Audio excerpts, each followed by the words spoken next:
Was affectionately known, died last week Sunday, just days before his 83rd birthday. Mkwanazi was arrested together with President Jacob Zuma in 1963 when they tried to cross the South African border into Botswana. Mchunu gave a keynote address at the service. Let's now cross live to our reporter Ayanda Mhlongo for a quick update on the funeral. Ayanda, a very good morning to you on such a sad day, but do give us the latest in terms of the proceedings at the funeral.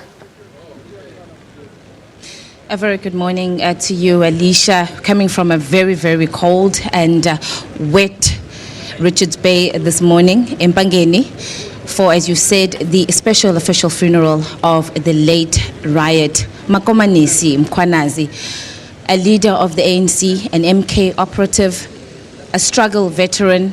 Some may call him a hero within the ranks of the ANC, a disciplined cadre, as they have said. ANC leaders have described him throughout the week, a very kind, good man, a highly experienced leader, or to some of the words that have been used to describe the late Riot Mkhwanazi.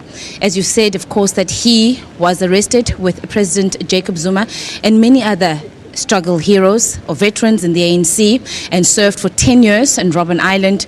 Thereafter, he then moved or was exiled in Mozambique, spent a number of years there until the signing of the Nkomati Accord. And in the early 1990s, he then returned back to his country, back to his home. He spent most of his life in politics, starting very, very at a young age. He was arrested, in fact, at the age of 30 years old. He began his life in political activism very, very young, after having, of course, been recruited, also joining the ANC Youth League, joining the South African Congress of Trade Unions at the time, having been recruited by another leader, Stephen Dlamini, and others. And he then dedicated his life to the struggle of this country. He was, we understand, influenced as well by his parents, his grandfather, as well as his father, who himself, we understand, in the 1930s was part of the Dompas campaign. His father was amongst the first people then to burn their Dompas in defiance. So his grandfather and the stories that he heard or were told by his grandfather, we understand what influenced him also to then come in and join the struggle, to take up a life of a political leader. I'm a volunteer, firstly, and later on becoming a well-respected ANC leader. But now, joining me to speak more about this is the region where Baba Riot lived until his passing, and joining me now from this region, this is the ANC's Musadladla region, and now joining me is the chairperson of the Musadladla region, Mam Nontle Mkhulisi. Thank you very much, Chair, for joining us. ANC leaders throughout the week have described this loss of Ubab Riot as a loss to the ANC, a loss to the country. But I think particularly for yourselves as a region, you had the experience, you had the opportunity to be in the midst, to learn from a man of his caliber. Yes, good morning, Ayanda, and the viewers at home. Yes, of course, it is true and honest that as this region in particular, we have lost a giant leader. A leader with a vision, who all of us would want to go to him and just to sit with him, to listen to the struggles that he has experienced too. Because remember, if you can read his profile, he has been through quite a number of struggle of workers, struggles within the youth ranks, and also he has been just the leader of the struggle. And from him, we have learned to understand a comrade who grew as a cadre, who respects the ANC constitution, who also understands the reason of why he joined the African National Congress, because when everybody joins, he joins and signs the oath that says you join and you don't expect any material advantage, any motives, but you just join with your volunteerism. So you just expose yourself to actually give your energies and your skills to the organization. That's what also we have learned through Ubaba Riot Makhomanisi Mkhwanazi.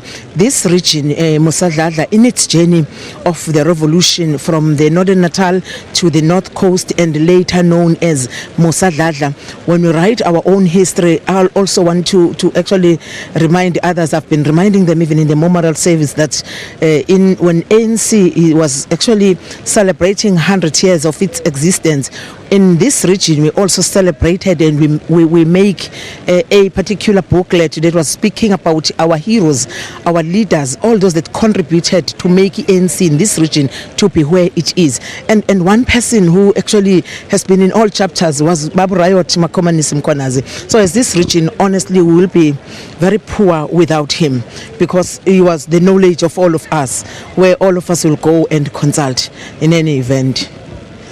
He was very much keen and on political education, as we know that he himself did not go to school, unfortunately, but he taught himself to read, to write, and then began to be involved in political education and in debate, we understand, from Robben Island.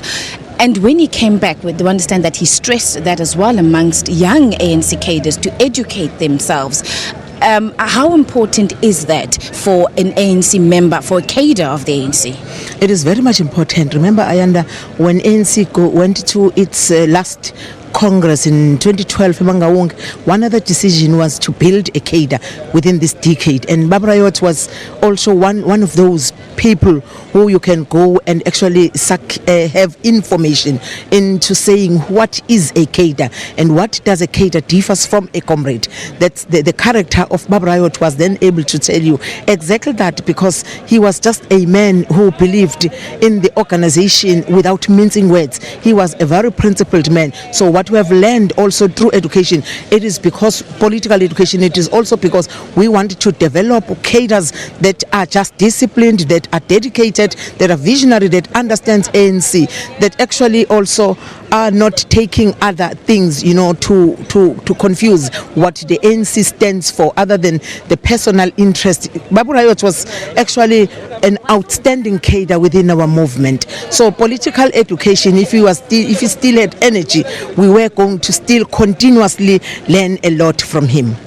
Aside from that, when he came back, he was also very passionate about seeing young people get that opportunity in life, particularly school children. You also come from a region where it has largely people who are living in poverty, mostly rural areas, and we know the challenges that come with people, that people living their lives in these particular areas. And there he then started the Riot Mkhwanazi Bursary Foundation, which I know that yourselves of the region, you've supported him a lot in that as well. Yes, of course. And I think that foundation is to continue. We have to ensure that it continues, because initially when it was established, it was also to appeal to the poor children, as you were saying. Because one of the challenges that we're still faced with is the three challenges: the issue of poverty, and how we alleviate poverty. It's one critical thing. And through the foundation, it's to ensure that we bring from now moving forward the youth that actually has gone to school, because if we want to transform our own country, we should have the youth that is educated, that is responding to the skills that are necessarily needed for the radical economic transformation. And I think through that foundation, we should be able that, as we wanted to preserve his legacy, we should then, as leaders of this time, we should then be able to take that baton and move forward and ensure that also, as we preserve his legacy and always remember him, we must ensure that his actually vision through the foundation continues to live, and youth also benefit out of that. Mkhwanazi, thank you very much. Thank you very much, Your time, Mkhwanazi, the chairperson of the ANC in this region, the Mosadladla region, just sharing with us also the time that she and the experiences that she had personally as a member of the ANC and then our leader in this region with the late leader. Of course, today President Jacob Zuma is expected to arrive here. He will then deliver the main eulogy. Let's leave it there for now and hand things back to Johannesburg. Thank you so much.